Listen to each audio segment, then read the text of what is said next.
Are you missing a critical code dependency like the Rlmfc Library DLL? I'm Sophie Chen, a senior Windows support engineer, and I'm ready to show you the professional way to fix it. Before we begin the manual steps for Rlmfc Library, you can access a utility designed to help provide a clean system environment. This is the Rlmfc Library, a specialized Realtek MFC Microsoft Foundation class extension. It manages the unmanaged localized UI templates for Realtek audio configuration panels and facilitates the data link to hardware driver manifests. Now that you know how the file works, let's focus on the how and fix the issue. This is a Windows system integrity error involving a core library.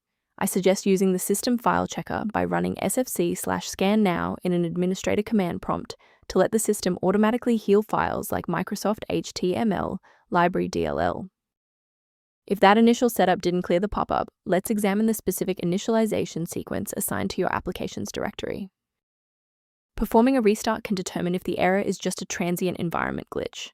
A reboot refreshes your system's path variables and can sometimes reestablish a broken link to the Rlmfc library file. Bookmark this video or click the like button now so that you have a shortcut back to this guide after your PC finishes restarting. If the previous steps didn't work, there's one more action we can take to stabilize the environment. Please pause the video if you need to back up your data before we proceed. If the restart didn't fix the library error, we need to manually repair the specific C++ redistributable package. First, go to Control Panel, then select Programs and Features. Second, find every Microsoft Visual C++ redistributable, 2005 through 2022.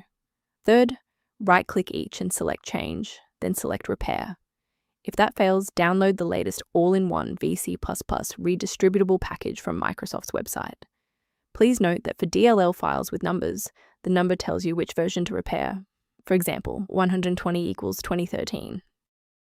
Before you finalize your changes, I need to emphasize the importance of using trusted sources. I strongly advise you to prioritize system safety by avoiding manual swaps of Microsoft HTML library. Third-party DLL sites are a primary vector for hackers to inject ransomware directly into your operating system's core. For those who prefer a structured maintenance plan, you can access an official diagnostic resource at the link below. Return to your workflow by reviewing the diagnostic information below related to Rlmfc library and system efficiency. Thank you for trusting us with your system repair today. For more configuration tips and Rlmfc library error resolutions, don't forget to like and subscribe.